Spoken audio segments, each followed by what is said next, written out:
Welcome to the Fruity Knitting Podcast. This is episode 29. I'm Andrew. And I'm Andrea. Thank you very much for joining us today. We have a lot to share with you on the show today. Yes, we're going to go to the southeast coast of Australia, to the origins of Australia's own breed of sheep, the Polwarth. Poleworth fleece is a fantastic spinning fleece because it has a really long staple, but it's extremely soft.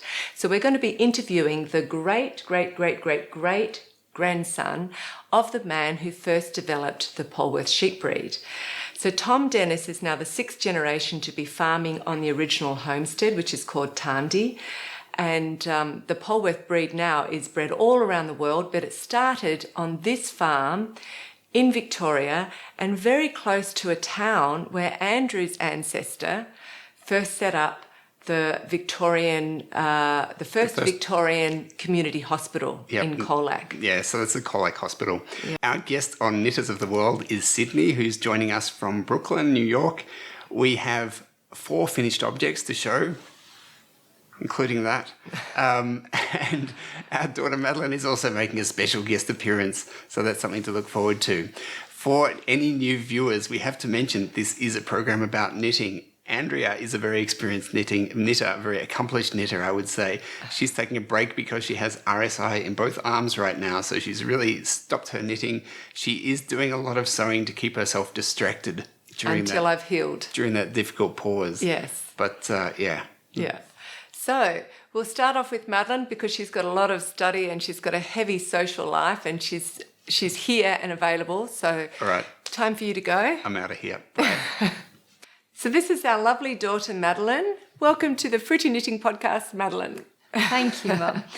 I'm right in the middle of my final year studies at the moment, meaning that I've already done my 3 written exams and now I've got 2 oral exams coming up. Next week is my politics one where I'm holding a presentation. It's actually a very interesting topic because I'm talking about post-war immigration to the Great Britain and the pros and cons as far as how it's affected Great Britain's society. And I'm also going to look at the Brexit and possible scenarios as far as immigration policies go after the Brexit and the effect on the economy of those scenarios. So it's very detailed and very complicated. And you've been distracting yourself a little bit. Yeah, with this. I haven't had too much time to knit, but I have been able to finish the back of my jumper. This pattern is called Atlantic and it's designed by Sarah Hatton using a soft yak DK yarn, which is a mixture of yak and cotton. That's right, yeah. In 3 different colours, a cream, kind of a red, and a gold, which I think is called Savannah. It's knitted from the bottom up in pieces. And I'll hold it out here for you. Yeah. And it's got raglan sleeves, which I think is pretty. And when you'll see right at the end when I've put all the pieces together, it'll have a very pretty boat neck. Yeah, it's gorgeous. And you've done such a great job and it's really, really neat. And it's pretty easy, isn't it? It's a very easy jumper, which is nice because at the moment, like I said, I've got to study a lot. And so when I do knit, I can watch a documentary for school, things like that, yeah. That's your excuse. Yes. Since I knew that Madeline was going to be our special guest on the podcast today, I asked her to model my latest finished object, which is this lovely dress. So, a couple of episodes ago, I think it was episode 27, I wore a dress that I'd sewn and told you all about my fitting problems. And some of you wrote in and said, if you only use the correct fabric for the correct pattern, your fitting problems will go away. And you were all right. So I used a cotton with 5% elastic for this pattern. And it really should have been jersey fabric. And so this is the dress again in jersey fabric. And it was so simple. I had no fitting problems whatsoever. It was a breeze and a dream to sew. So here it is. I had a whole lot of problems trying to get it smooth around the armhole in the other fabric. So thank you for your advice. You were all right. And I'm thrilled with this pattern now. And I love it so much that I'm going to make myself, sew myself some more dresses in this style because you can do variations. You can have the neck down low. You can have the sleeves up high. I'm going to do a woolen dress, some kind of woolen jersey for winter and have long sleeves because I love it so much. So I'll just tell you a little bit about it. So the bodice part has got some darts here on the waist and bust darts, and you start off with sewing the front bodice to the waistband here, which is this thick. If you just put your arms to the side, you can see it here, and then you sew that to the skirt, which is very flared, and you do the same with the back. So you sew the back bodice onto the back waistband and the back skirt. Then you sew up the side seams. You sew up the seams of the arm, and then you insert the set-in sleeve. So that's really, really easy. And then finally you just put on a band for the neck and for the armholes and do the hem, and voila. And so Madeline's upper body is the same size as mine, so she can model the dress beautifully. And you love it, don't you? Yes, I do. I think it's a really nice pattern, and that's why Mum decided to make me one as well. Yeah, so I'll first of all show you the pattern. It's a German pattern by the company Lilistoff. Stoff is German for fabric, and the pattern is called Zoe Clyde, and Clyde is German for dress. For dress. Yeah. There's a little picture of it. There's also a YouTube tutorial on how to go about it. It's in German, so any German speakers will understand it. And I think if you're a really good sewer, you probably could see what's going on if you love the dress and just do it anyway. You don't need to read the German. It's a little bit like following Japanese knitting charts. You don't need to speak Japanese. So then we went and bought this material, didn't we? Yeah, I Madeline. chose this one with the dots. I thought the dots were pretty cute, and I really like the colour. It's a bit of a turquoise green. Yeah. Kind of and then we thought we'd do just the background colour. If I hold that there, just for the centre belt or area. So and it also comes a little bit around here in the cuffs. Yeah. Yeah. Yeah. So that I'm going to whip up in a jiffy for Madeline. Yeah. And so I'm thrilled with this pattern now. It's a good luck success story. Okay. Thanks, Darls. Back to work. Bye.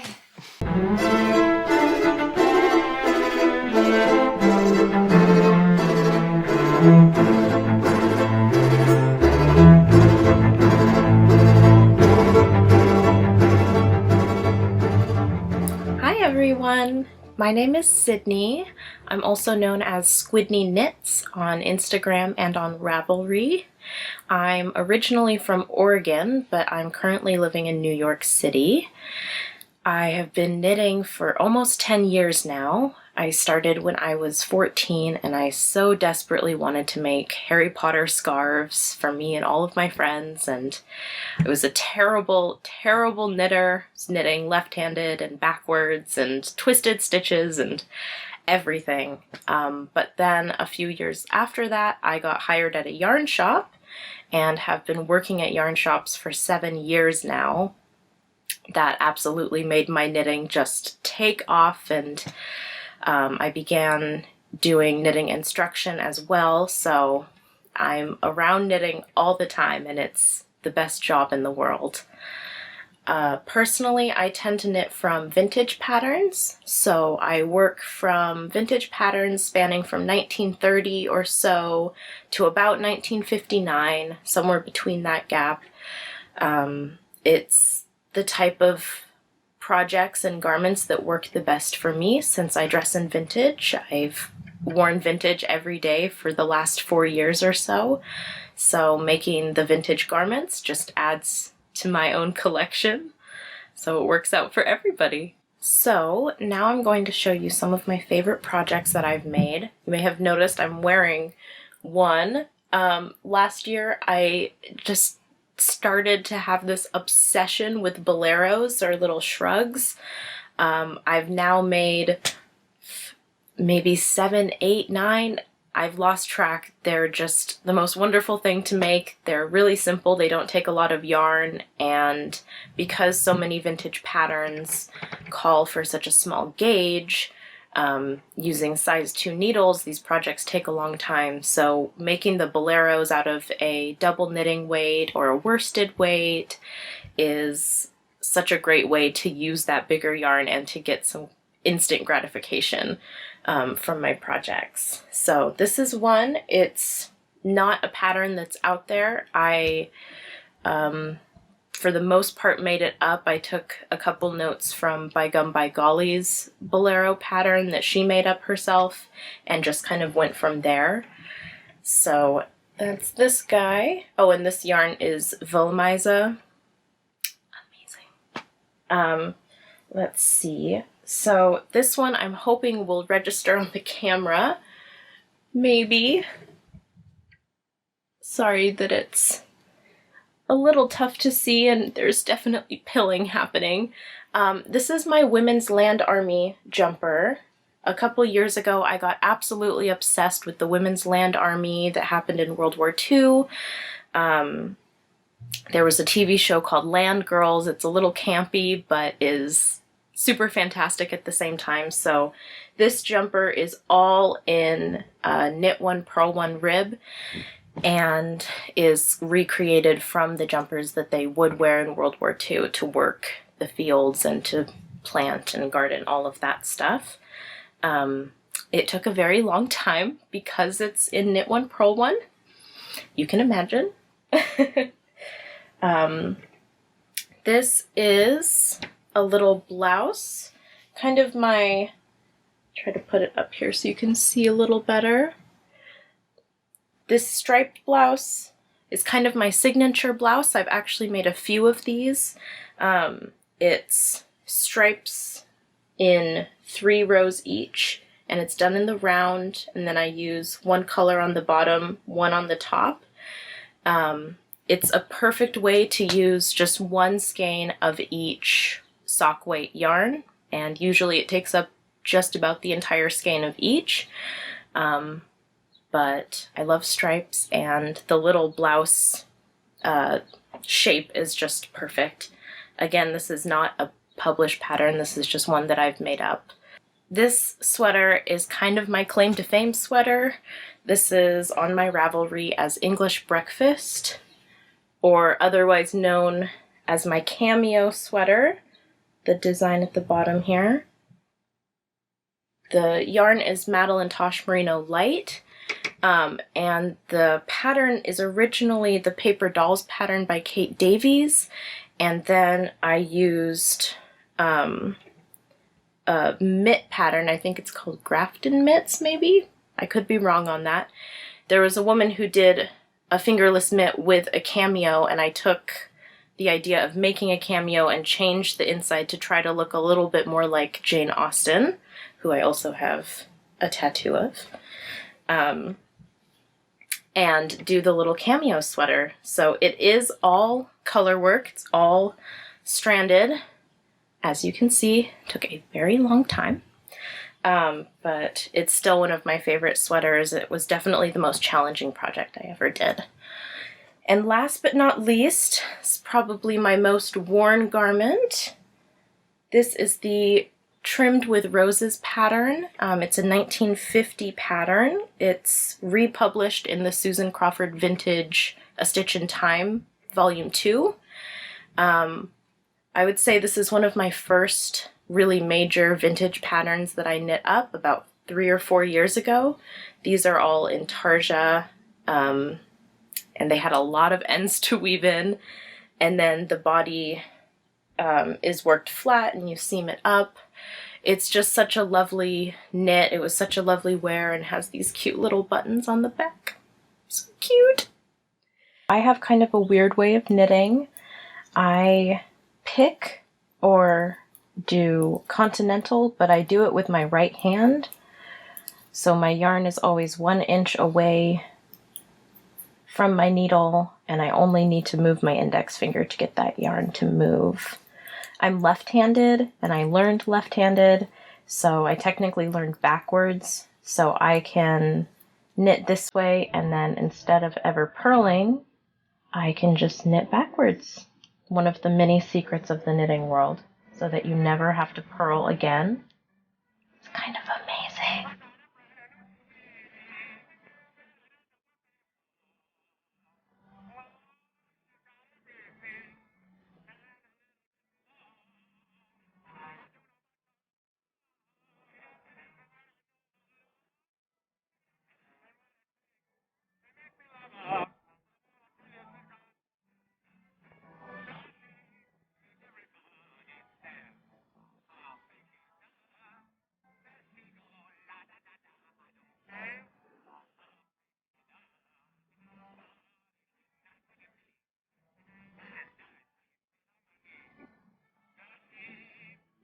Isn't Sydney great? Sydney reminds me of the Disney Snow White with her lovely black hair, her red lips and her little bows. Yeah. She's gorgeous. She does have tattoos, doesn't she? Yeah. It's a modern Snow White. A modern Snow White, exactly. I was reading up a little bit on Sydney and her love of vintage clothing and film. And not only does she wear vintage style clothing every day, but she tries to wear actual genuine vintage articles of clothing every day as much as possible. And that's her way of, or one of the ways that she loves to connect with these past or previous eras. So she's wearing a dress sometimes that might be 50 or 60 years old, and it's fun for her to, while she's wearing it, to imagine the kind of lifestyle or activities that the woman would be doing who was originally wearing the dress. So that's a really cool connection to the past. I think that's really cool, yeah. Yeah. And of course her knitting that she does is very much done in the now, but when she follows a pattern, she tries to use only vintage patterns. So super cool, Sydney. And I have to say Sydney's gorgeous face and figure really suits the vintage attire, and she can really carry it off with aplomb. So, Andrea, before we move on, what is this that I've got here? You just gave it to me and said knit 2, purl 2. Do you remember how to purl? Yes. It's going to be a new pair of socks for me. A new pair of socks for you. Fancy that. Fancy that, another pair of socks for you, all right. Using black yarn. This is the yarn we got in the Edinburgh Yarn Festival with mohair. Yeah. Yep, it's all right, good. I can still purl. Yes. I noticed. We'll move on to my finished object, Bring and Brag, and Yay! Here it is. It's been sitting in the background there. There's the shawl. Everyone is really pleased to see this shawl finished. I'm really pleased with it. Last night I said to Andrea, I am going to get this shawl finished by today. Even if I have to stay up all night doing it. And when I said that, I didn't really realise that was a real possibility, that I would have to stay up all night. Turn around and say. The reason is I only had one row to go, and I thought, this is fine. It's the rows are long. They're about 240 or 250 stitches or something. But this last row is an I-cord bind-off, which, of course, I had never done before. I didn't know what I was doing. An I-cord bind-off, I now know, you do about 25 stitches to make one stitch progress, which means that I had about 25 times 250. Yeah. There's a whole lot of stitches to do last night, but I did get it finished.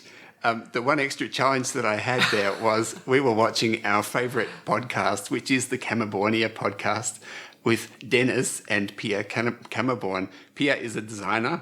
Dennis was not a knitter. He was a mascot in something like the way I am the mascot on this show. He didn't knit, but he has taken up knitting. I think he mentioned that he was inspired by my efforts, and he jumped straight into challenging things. Yeah, he was a bit more adventurous. Pia designed him a cowl with different stitch patterns on it, and he went straight into it. Straight into the tricky stuff. Yeah, he's now planning to do his very first garment.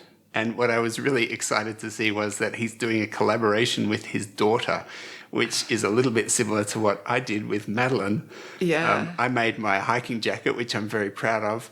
Madeline, our daughter who you've just met, gave me one of the sleeves for the hiking jacket as a Christmas present. Yeah. She knitted it up. So, Dennis is really cool. One day we're going to meet somehow in the world, which is going to be really fun. The Crabaugh podcast is in Sweden. They live on this stunning island off Sweden. It's called Gotland. Absolutely beautiful. The whole podcast is beautiful. They're outside a lot at the beach, and they're both photographers, I think, by profession, which you can see. So every scene is a feast for the eyes, beautifully put together and just lovely to watch. So it's lovely to watch. It is in Swedish. Okay, so Andrea turns up the volume. That should help a little bit, but I have to read this. I have to read the subtitles. We don't speak Swedish. I know, so but for me, somehow, if I turn up the volume, it helps me read the subtitles. Yeah, I don't know how that works. That's like, But you had the challenge of reading doing the I-cord whilst reading the subtitles. That was a bit of a challenge, but it's worth it. It's such a beautiful podcast. Such a nice show to watch. And Pia, I'm sure many viewers already know Pia, but she's a great designer herself. She does beautiful colour work. knitting and gorgeous designs for socks and shawls and cowls and hats. Yeah. Yeah. So that's the Drachenfeld shawl. It is all knitting. It's quite, I mean, for me as a beginner knitter, it was not a bad exercise because there's plenty of practice in all of those stitches. There are some fun things like getting these dots to happen and the stripes and all of that and little decreases at the edges. I thought that was good to do, and it's a beautiful result. That's going to be going off to my mum in Melbourne as a birthday present for her. She's turning 86. She's going to love it. She'll wear it in the garden, around her shoulders while she's reading. It'll be nice. Like this. Just for a Melbourne sort of autumn and winter, it's good. So I'm really, really pleased to be sending off something like this that I've made as a present for Mum. Very special. To me it's a special thing, and I think she will enjoy it. And I did notice it goes extremely well with the colours of our living room. We do have this purple in our kitchen, that direction, and this blue. So I thought Andrew could knit another one in the same colourway. I'm onto the socks now, Darls. And we could have it on our couch. Yeah. Yeah, you can keep thinking about that though. We're still under bring and brag. I'm wearing a finished dress. I showed you this last episode, but I hadn't finished the hem. Now I finished the hem. It was a very straightforward pattern really to follow and to make up. It's a Vogue 8993, very easy Vogue. The bodice is fitted. It's got princess shaping along here and a seam at the front. It's lined, which I've done, and the skirt is flared and it's got 2 pleats here in the front. So that's been very easy actually, and it's a success story, which is wonderful. I'll stand up so you can have a look at it on me. Oh, and there's a little collar too, so I think it's very cute. And Dolls, it's just in time for the nice weather. Yes. It was brilliantly done. And it looks absolutely gorgeous. Yeah, I'm really happy with the way it fits. So I've now got 2 successful dresses. The one Madeline was wearing and this one. This one I did is made out of cotton with 5% elastin. I totally love the crazy pattern on it with the flowers everywhere. I'm very happy with that. I think it's quite of a 50s style dress, and I've been wearing it with my cardigan that I knitted last summer, which is called Norbu by Marie Wallen. It has this lovely yoke of cables coming up, and that also has a bit of a vintage feel, a 50s look about it. So how am I doing, Sydney? You're my inspiration today. I actually then got thinking, because I had a little bit of material left over, and we're running 2 cowls at the moment. We've got the lace and garment cowl and the You and Me cowl. And the You and Me cowl is very close to my heart, but unfortunately I can't take part in it because of my knitting hiatus. The You and Me cowl is you knit 2 garments or 2 large shawls. One for yourself and one for a loved one. And somehow these garments have to be connected. They can be connected through using the same colourway, the same yarn, the same pattern, something like that. And the idea is that when you're wearing them, you both think of each other and celebrate your relationship. So I got to thinking, I've got just enough material to make my beautiful little niece, Simba, a dress. So I did. And this is it's sort of a 60s style dress to me, I think. So yeah, I'll show you inside. It's lined as well, just like my bodice is lined in this. It's such a sophisticated little dress for a little 3-year-old. Yes, well this is a size 4. Simba is turning 3, so she'll swim in it. It's even, I have to show you the zipper. It's a lovely light aqua colour. So she'll probably, she'll be able to wear it for quite a few years, which is sort of how I made all Madeline's clothes. Yeah. And I added this ribbon around so that sits as a high waistline. But I think it's very gorgeous and she'll look beautiful in it. So I have a sister who is 14 years younger than me, Fiona. So when I was 14, my mother, and so same mother and same father, my mother just decided to start all over again, had a baby, and that was, I might even insert a little picture. This is, I think, one of me in my school uniform with Madeline, with Fiona as a baby.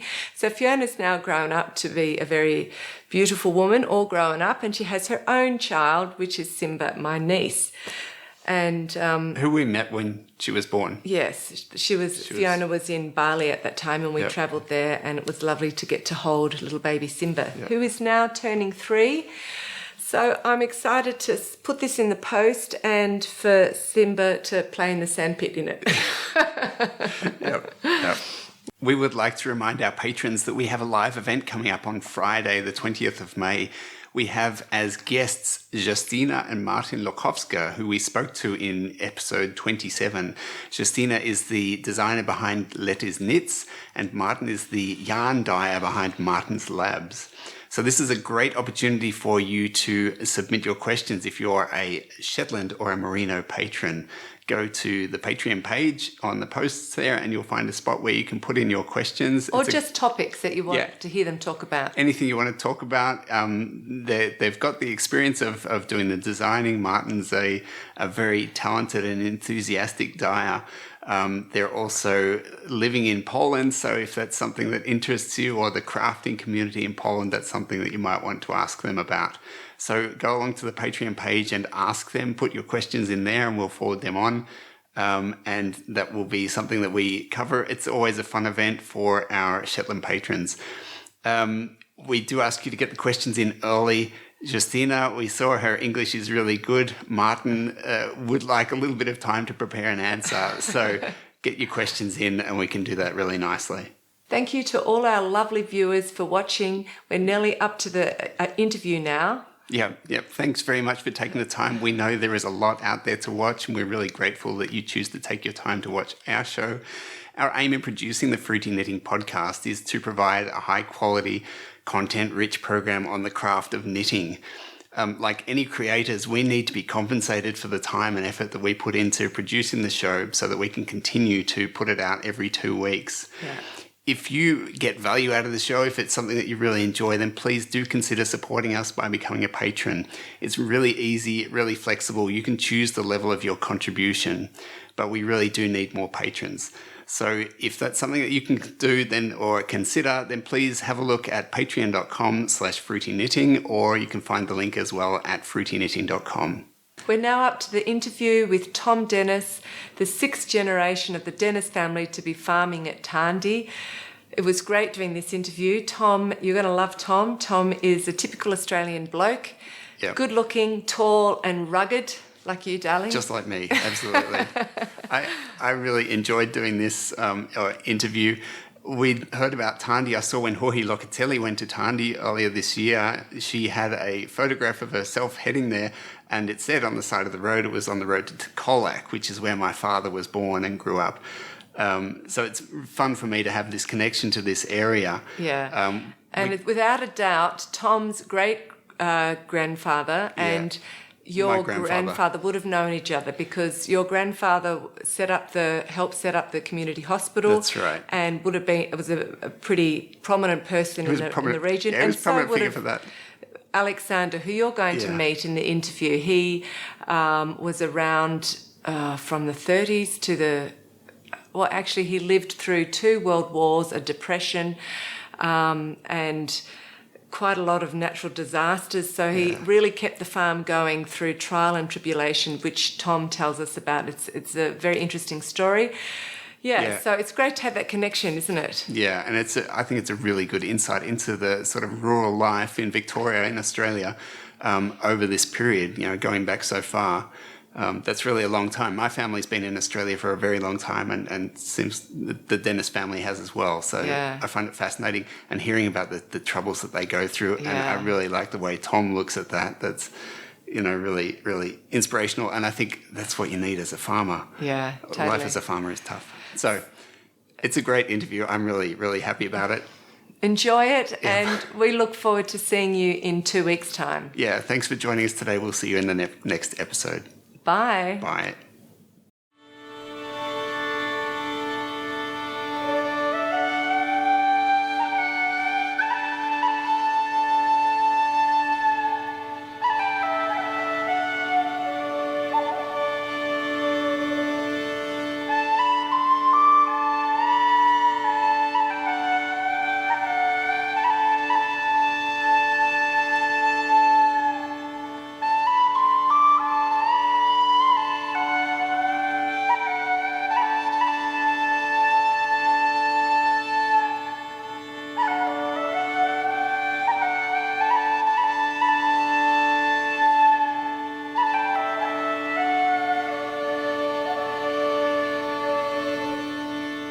Welcome to the Fruity Knitting Podcast. Today we're going to the southwest of Victoria in Australia to the birthplace of Australia's first breed of sheep, the Polwarth. This special breed of sheep was developed at a homestead called Tarndwarncoort in the 1880s by the Dennis family, who 176 years later are still farming on the original homestead and still growing Poleworth wool from the descendants of the original Polwarth flock. Tom Dennis is now the 7th generation of the Dennis family, farming on the original homestead, and Tom is producing Poleworth fleece, tops, yarn and skins for craftspeople all around the world. I was very interested to learn that Australia has its own breed of sheep, which is now being farmed in other parts of the world. So I'm very excited to welcome you, Tom, to the Fruity Knitting Podcast. Thanks for being with us today. And it's great to be here with you. Thank you so much for giving us the chance to say good day to all your people. Great. It's a pleasure. So let's start off with the name Tarndwarncoort. It sounds Aboriginal, so tell us what it means, and was it the original name that the first Dennis brothers gave the homestead? Yeah, of course. So we're lucky in Australia where we've got all these weird and wonderful names, some of them from Europe, some of them from ancient languages such as ours here, which was the Gulligen people, who had a very small but wonderful nation here that was, and we were kind of in the middle of it, where we are on the farm. And according to the Gulligen people, when they looked at the hills where the farm is here from the north, if they were to look to the south, they'd see just the very edge of the Otway Ranges, which flows into the Great Ocean Road and the Southern Ocean, and the shape of those hills kind of had this little curve like this, and the Gulligen people thought that it looked a lot like the way a little animal here called a bandicoot, how it would bounce along. So this little cute animal this size has got a little hop on it like a tiny kangaroo, and in the Gulligen language, Tarndwarncoort became the up and down like a bandicoot running. And so there's unfortunately no bandicoots around here anymore, but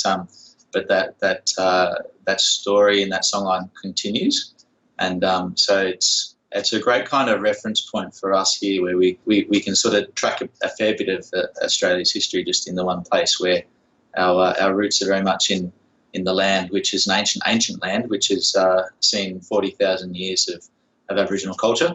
We then see a colonial kind of experience here at Tarndie, and then through to a modern Australia, which is, and when you talk about language in modern Australia, you often see that we shorten our words and put a vowel at the end. So that's exactly what's happened with Tarndwarncoort. We've just shortened it over time and put a vowel. So Tarndie is short for Tarndwarncoort, and we certainly honour the story of the people that gave the place the name, and we've just adapted it today.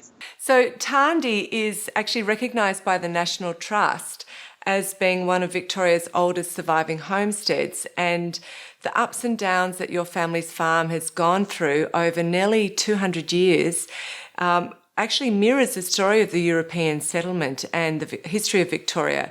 So take us right back to the beginning. How did it all start, and why was the Poleworth sheep bred in the first place? I guess with taking out the first bit about being an old part of Victoria's history is that Australia has perhaps compared to some of your viewers, has a pretty short European history, or a documented history. There's an incredible wealth of Aboriginal culture that we are only starting to scratch the surface of, but Europeans have been here in this part of the world for about since 1835 at least. So it ties in very nicely with the arrival of my family from Cornwall in southwest England into this part of the world in 1840. So there's a great story here of farming in Australia that really comes back to centuries of farming in England that's been brought across to Australia by my family as just as a sample of some of the people that came out to Australia. But what was special about these guys is that they'd been farming for a long time in Cornwall, not just sheep, but also crops and orchards. They had a flour mill at one point. And so from about the 1600s, the Dennis family have been around Penzance in southwest England. And even at one point, they wanted to go and find out more about to make their farm more interesting and viable and productive. So I think it was about early 1700s, great-great-great-great-grandfather did a journey up through Britain into Scotland, taking a journal and coming back to Penzance and reporting to all the farmers around there what he'd seen in his journeys as a way to kind of share some knowledge and improve the farming condition for a lot of people. But it was about 1830s when the dentists decided that there was more on offer, and so pooling some money together, three brothers then took the plunge and sailed out to New South Wales. So Melbourne at that stage was part of New South Wales, and but arriving into Melbourne in 1840, there wasn't any stock to purchase. So they've made a dash down to Tasmania, where there was already quite a ingrained convict settlement down there, which then encouraged free settlers to come and farm in that part of the world. And so there was some sheep available to purchase down there. So they were Saxon Merinos, and the Saxon Merinos out of Spain, which is its natural habitat, hot, dry Spain. So there's parts of Tasmania that are also quite dry, not necessarily hot, but they're quite well suited to there. And so the Dennis contingent bought 615 of these Saxon Merino sheep across Bass Strait into Victoria, with the intent to go and find some land and then and set up this sheep farm. So the thing about Tarndie, going back to your question actually about being interesting to the National Trust, is that it catches that very moment from when Europeans settled on the land here with the intent to go sheep farming, right through to today, where there's the one family with the same intent, which have travelled through this time and journey. So you can see around the farm that there's buildings that date from 1848. There's chapters of their evolution through time that reflect in the sort of building materials, the architecture of the time. It was never particularly grand, but you can see what was current at the time over the last 176 years. So the Poleworth sheep is our key kind of story, and that's what's important to I think our family's contribution to life out here. And there's plenty more I can tell you about Poleworth sheep, that's for sure. From what I've read, they decided to breed this breed because of foot rot and fleece rot. So tell us a little bit about that. It comes back to a number of things, one of them being sort of climate variation and climate change, I'm not sure, but certainly over 170 years we've seen variations in rainfall patterns here, and in the mid-1800s, there was a much wetter period here where the Saxon Merinos, which, as we said, were from Spain, from drier conditions, were kind of struggling in the higher rainfall of this area where we are here in southern Australia. So Merinos at the time were really susceptible to the wet conditions, where they were getting moisture trapped in the dense fibres, which were creating like a rotting effect. And also their feet were contracting foot rot, which is due to wet conditions amongst their hooves. So a lot of effort had been going into growing wool, and then from an economic point of view, the wool was then sent to market but not achieving a great return. And above that, the sheep weren't in ideal conditions. So that's when great-great-grandfather Richard, who if you ever see a photo of him, looks like a sheep, it's amazing how that happens, decided that he was going to sort of bring a bit more durability into the merino flock. And so he did that by crossing a Lincoln sheep, which for any people in England would understand, Lincolnshire is an area which has a much higher rainfall than, let's say, Spain. And so the cross there was that there was a more robust, durable sheep that could withstand wetter conditions. It also had a meatier frame as well, which in the mid-1800s was quite a useful addition to the flock in Victoria. It means that you can kind of hedge your bets in a lot of ways, where it might be a good time for meat or it could be a good time for wool. You've got an animal that's going to kind of help you through both. That. Yeah, exactly.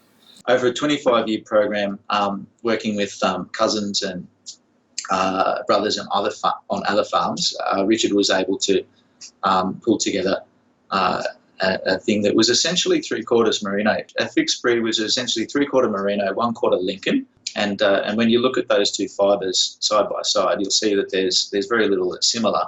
But when you look at a Poleworth, you can see how it's sort of picked up on both of those. characteristics. So it sort of flourished from that point. And then by 1919, there was a group of farmers sat in a beautiful hotel in Melbourne and said, this is what we want to do. We want to grow these same sheep.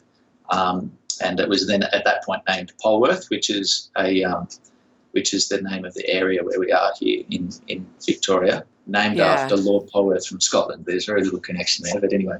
And then it flourished in similar kind of latitudes around the world, and to the point where now we see the Polwarth genes in South America in great numbers, also in New Zealand. You see the occasional Polwarth farmer in North America and in the UK. And it's really amazing to think that it kind of started here about 130 years ago, just because somebody realised that something needed to be done to improve the pastoral industry in this part of the world. That is an amazing story. And the picture you've got behind you, that's a Polwarth sheep, I'm imagining. Yeah, it is. Yeah. And it's normally a white sheep. I've grabbed this one purely because she's just such a nice looking ewe and lamb. But they're normally a white sheep. We've just done something a little bit different to them here to create the black gene. Let's stay with the history of the farm just a little bit longer, because the farmers had quite a few struggles over the years, and it's had to diversify and adapt in order to survive. Tell us just one story that was interesting where it shows that the farmer's done that. The one sort of story that really sticks in my mind, I mean, there's been bushfires, there's been a decision to go into cider making, to go into turkey breeding, to go into all sorts of different things. There's been quite a process of diversification. But it was generation 3. It was the one guy that probably would have been excused for selling the place, and that would have been the end of the story, where he was faced with a centennial drought in 1890. And then he's then faced with World War I, and all of his brothers head off to war around the globe, leaving him to run farms in 3 different parts of Victoria. Then he has the Depression, which has a huge knock-on effect to this part of the world, where the domestic purchasing power goes down. And then World War II rolls around, and all 3 of his sons head off to war. And right at the end of World War II, actually just before that he was about to leave, one of his sons was about to head off to Canada to work for the Air Force. And so there was a big party on in the dining room, and when they got the news that there was a bushfire coming. And so right at the end of all of this struggle this guy's had, his entire farm burnt. Luckily, there was a whole lot of people there to put out the fire because they're there for the party, so they were all issued watering cans and even rifles to shoot tanks and these sorts of things to put out the fire, which I'm so glad they did, because they were able to save the house, and we've still got that as pretty much a testament to, when you think you're having a bit of an ordinary day, you just think about some of the conditions that other people have had to face ahead of you and go, well, actually, you know what, I think I'll ride this one out today. That's so tragic. You can just imagine what this guy went through. What was his name? Which ancestor was he? So he was also an Alexander. So his great-grandfather. There was a wool boom period of the 1950s when everybody was making lots and lots of money out of wool, but he had nothing to sell. His farm was still without stock. So it just kept on getting worse for that guy. But what a hero for sticking out there. Let's talk about the qualities of the Polwarth fleece. Why is it considered a top-class spinning fleece? So Polwarth was bred for wool and meat, and it was bred at a time when the mills were quite happy to take this beautiful soft wool at the length that it is. So it was sort of bred initially at the maximum length that spinning mills of the 1800s were willing to take on. Since proved to be fantastic for craft, because I don't know if you can see this guy, but this is just a fleece I've just grabbed a few minutes before coming in here, just to show you what it looks like. But it's essentially a long staple that comes from Wellington, of about 5 inches to about 100 mil or above. We aim for above. And it's got about a 22 to 24 micron range. And so that's the width of each particular fibre here. And so then it's also got quite a defined crimp about it. So that means that it's going to have really nice elasticity which then allows it to have a nicer drape about it as well once it's been turned into a garment. So soft handling and the length about it is what makes it really, really good for woolcraft. Is what we've sort of accidentally found in the last 40 years, I suppose. There wasn't necessarily a push to be growing Polwarth wool for craft in earlier than that, but since my parents have been running the farm, then that's certainly been the uptake of the Polwarth has been for craft. So what we also do with it is we coat it.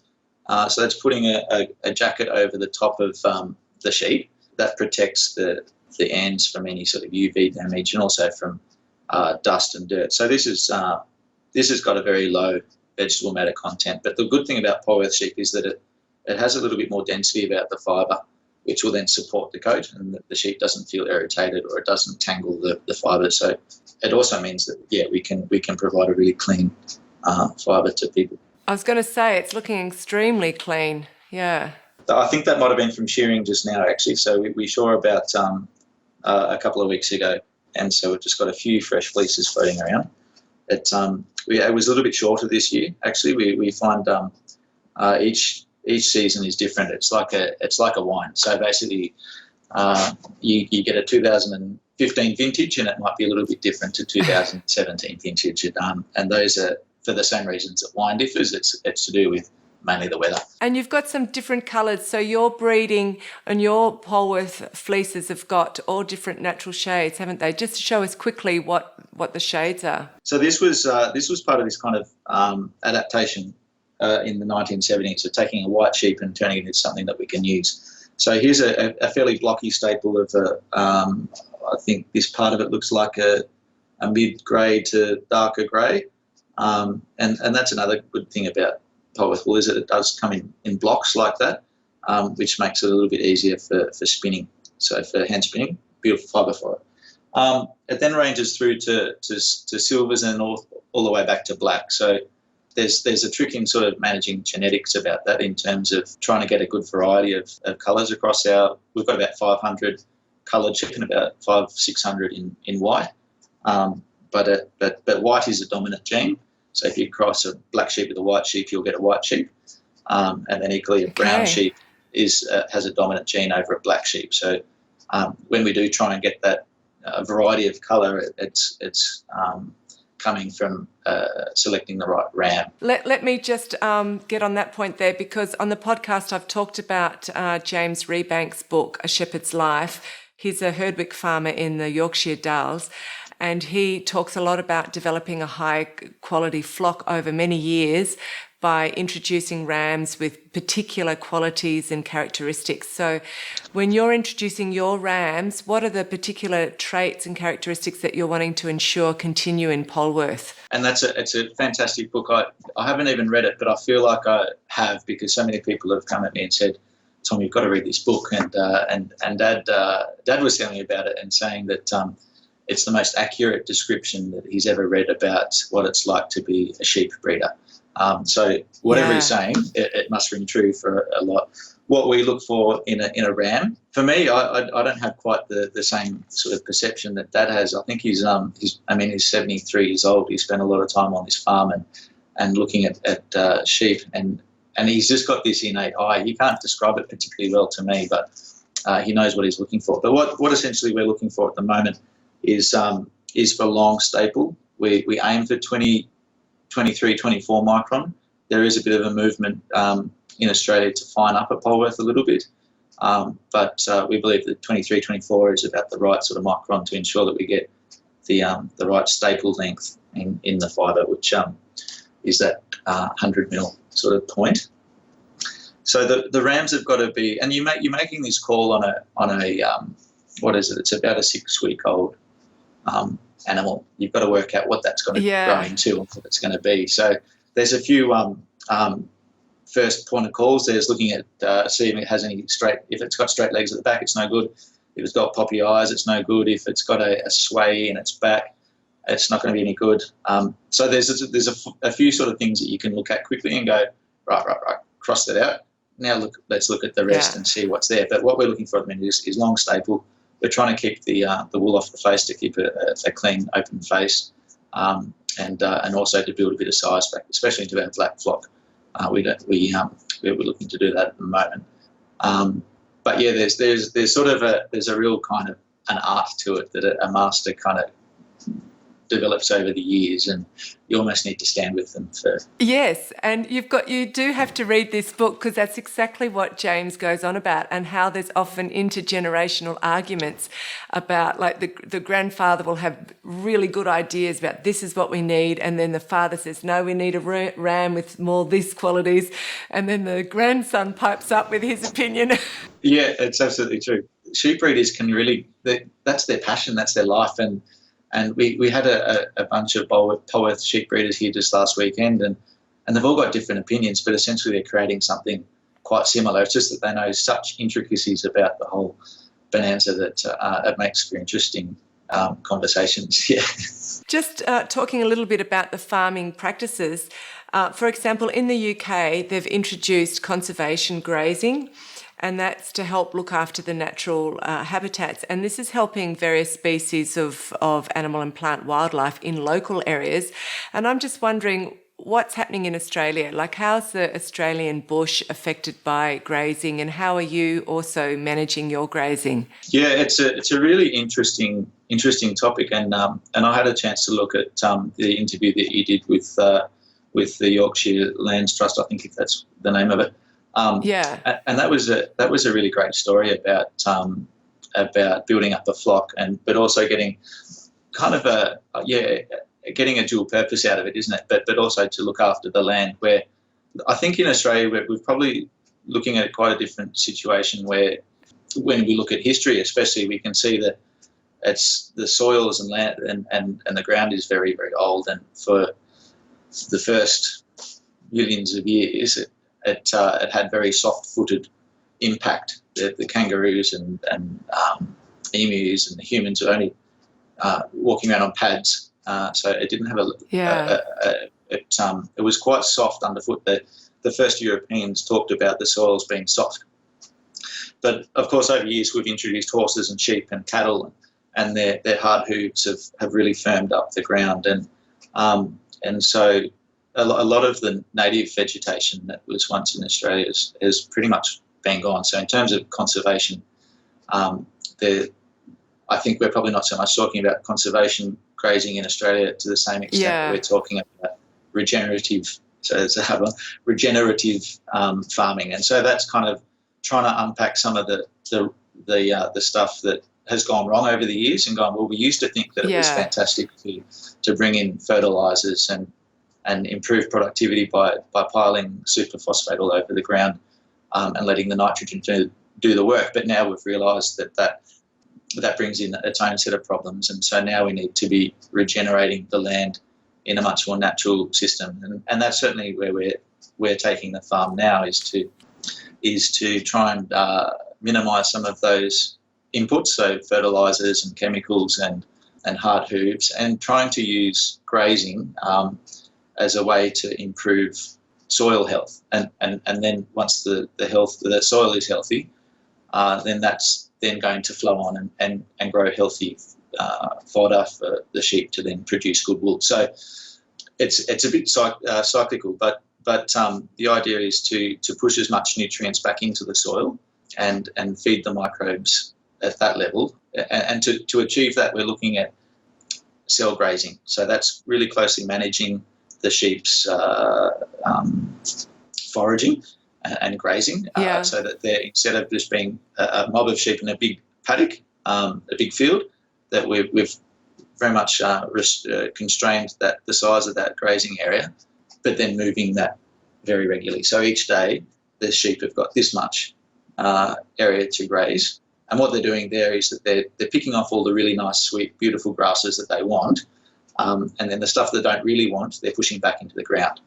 But that stuff that's there, those things they don't really want, have got sorry to drag this out, but they have a different role to play, which is to perhaps, if they're a deep-rooted weed like a thistle or a docker or something, they're bringing up nutrients from further down into the ground to feed the shallower-rooted grasses at the top. So it's great to be looking at having a big diverse field of maybe 40 species, rather than in the past we might have had just like the one species. So regenerating the land is where we're at today. Perhaps we've got a great opportunity to do that, where there's some clever thinking about it, and also that we've got a savvy customer base who are willing to go along with the ride on these things. So they understand that if you use chemicals, you're going to have a negative, you potentially have a residual negative effect. But if you can use natural inputs, then you're going to have a much more, a much better effect. So if our customers are happy to understand it and go along for the ride, then we can certainly show them how we do it. And then they can support us in that mission as well. Let's just talk quickly about organic. What does organic mean? We're and when I say this is working with my brother Alistair, who he's recently just returned to the farm after 13 years working and living and building in Tanzania and East Africa. So he's seeing quite a different form of agriculture. Our other brother also runs farming over in Tanzania. And so we've been able to see the impact of really devastating agriculture and sort of recognise that actually we're probably not that far away from here. But on the topic of organic, we don't really have any plans to be certified as organic, because there are still things that we need to rely on chemical with. And one of those things is fly strike prevention. So we don't mule sheep here. We don't need to. The Poleworth is a plain-bodied kind of sheep where it doesn't have the extra kind of skin wrinkles around its breech, so that there's no need to mules. But we do need to look out for fly strike during summer. So we need a chemical application for that. There's really no getting around that when you're talking about 1,000 sheep. Maybe if you had 3 or 4 sheep, you might be able to do that. I'm not sure. So what we kind of look at is, well, rather than sort of having organic certification, we've got an open farm. If you're interested in what we're doing and you're willing to ask questions and work out if something's good for you using your own knowledge, then that's who we want to talk to as well. So, yeah, I guess we're sort of relying on people being a little bit more in what's the word, inquisitive, self-educated, and exactly, to try and work out what's good for them on their own, rather than relying on other people or tags or something like that to tell them what's good for them. So let's have a look at the products that you're producing. I can see some yarn on your right, so show us what you're producing on the farm. We start with this, that's grass. The grass gets converted into something we can't use, into something we can use. So these are our heroes, these guys here. And so after 12 months of growth, then we're shearing 1,000 sheep, and so then we're getting fleece. So we sell raw fleece, and that's we sell that all around the world. Actually, we're just finishing up our pre-orders for it at the minute, and we've worked out that actually half of it is going to the USA, and then half of it's going to the rest of the world, including Australia. So it's really interesting to see where this stuff ends up. So that's the greasy raw fleece. And then the next stage is top making. So we can get it scoured in Geelong. So it's first stage processing, washing it, which is fantastic. That's 75 kilometres up the road. And Geelong used to be famous for wonderful mills and production, but today there's very little left of it. But we've got the scour, which we're really keen to hang on to. So we get it scoured there. We take it up to Bacchus Marsh to turn into tops, which is about another 75 k's away. So this guy here's only travelled a very small distance. We've dyed it ourselves here, but this is tops, spinning and felting. Some people even knit with it as well. We've blended that particular bit with silk, and that's hand dyed here with one of our new colour ranges. So that also is in the natural colours as well, the tops, great for spinning. Next stage is turning it into yarn. So we've got 3 natural coloured yarns, which we get spun in New Zealand at a fantastic mill called Design Spun. They're legends. They do a great job. It's a shame we have to ship it out of Australia, but we don't have access to a mill that can produce what we need at this point. So our cousins in New Zealand are super at that. So that's in white and dark grey and grey, and in 4-ply and 8-ply. So a fingering in a DK. An 8-ply for people outside of Australia is basically a DK weight, I think. Yeah, that's right. Yeah, so we're sort of looking at DK. We've actually noticed that one of our brown yarns is sort of more up to an Aran weight, but we try and get it around that way. And this is sort of it in action here. You know what? I actually did this with a bit of help, but this is good for you. the DK in action here. We're very excited to get these guys back from the mill shortly, and so they'll be solid colours in the 4 and 8-ply, and these are referencing the Tarndie as a place in the story. So each of these colours bears some significance to either a physical feature here or somebody who is here. So that's pretty exciting. They'll be out in the market shortly. And we're also really lucky to have just down the road a boutique spinning mill called Great Ocean Road Woolen Mill, and they do very small lots. But it means that we can test out things. So we tried a core spun yarn here, which was just incredible to play with. And then and really, that chunky stuff. And then also just mucking around with Lopi style yarns as well, which are, really kind of rustic. We don't do a lot of this stuff, but it's not. I just wanted to give them a shout out because it's just great to have somebody who's coming into the wool industry as well, and they're only 50 k's down the road as well. We're starting to work with some pattern designers as well about how to use this stuff. So keep an eye out for some more pattern designers, but there's some great ones that are local to us as well that have put some stuff together, like Bryony's shawl here. There's just under here there's a skin as well that sadly at the end of their lives that we want to kind of honour the animal, and also and one good way to do that is to use every part of a sheep, and so these rugs are they're kind of like a life cycle continuation in a way, where you can keep using them for year and year and year and year. We've got some here from about 30 years ago that we've just washed and sold again in the shop for people to give to their dogs. Like, they just keep going and going and going. But I know. I had one for my daughter when she slept on it as a baby and slept on it all through her childhood. It's very comforting, very warm, very beautiful. Yeah, you get a bit of the variety in the this is what a sheep kind of looks like. I mean, in terms of its colour variation. So if you were to spin up a fleece, you'd kind of get a little bit of variation through it as well. Tarndie has taken part in the International Back-to-Back Wool Challenge story, and you're going to do that again in June this year. So tell us what it involves. It's a really great story. It's 8 humans and 1 sheep, and their challenge is to create a jumper, a sweater, in the shortest amount of time using the wool from that sheep.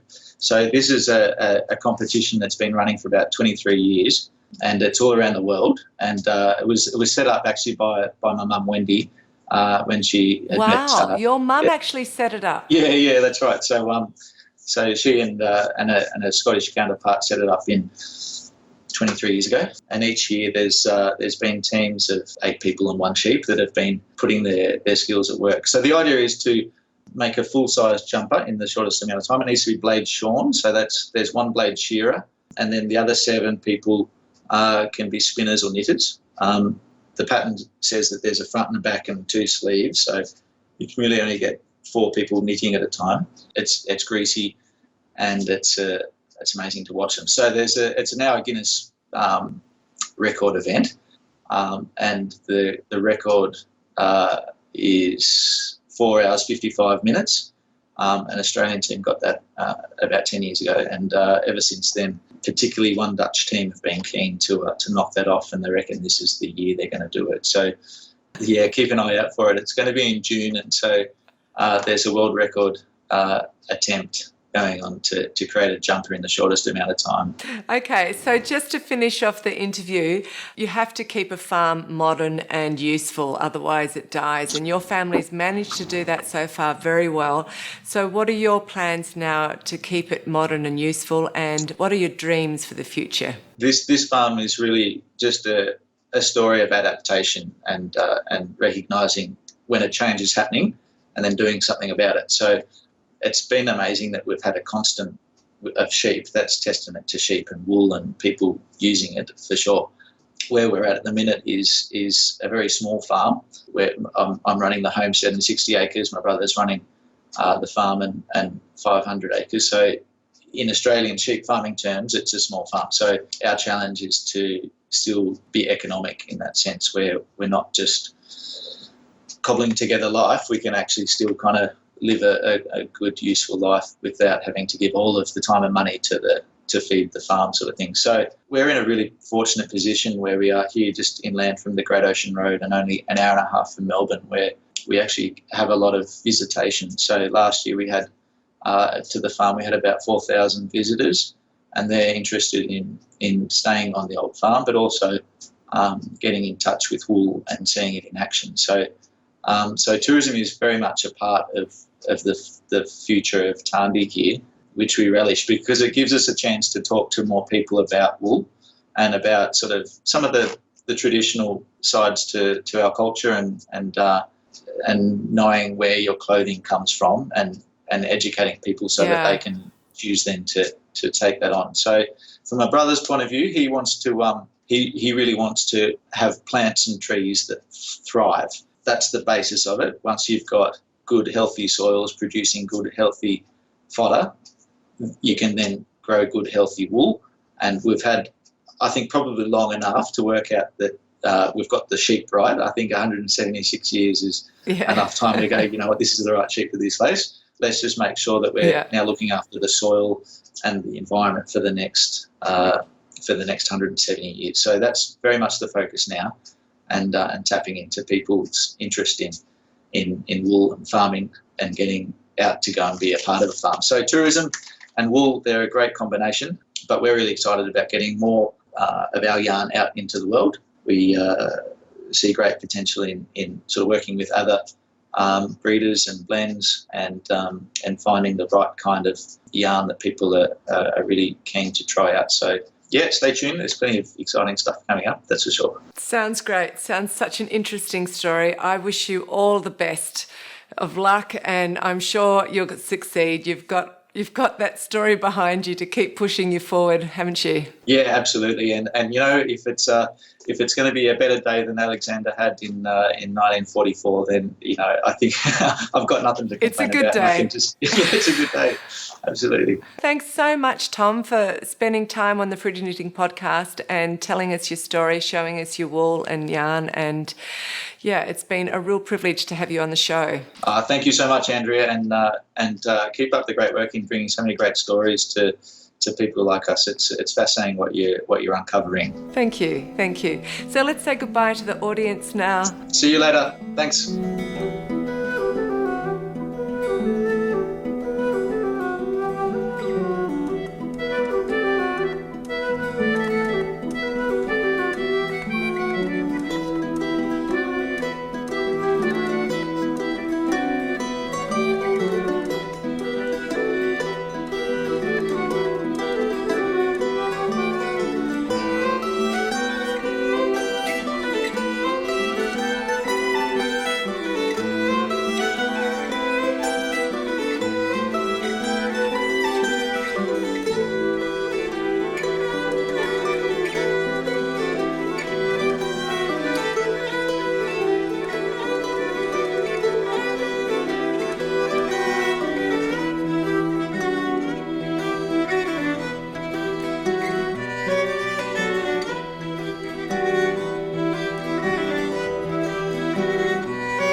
Bye.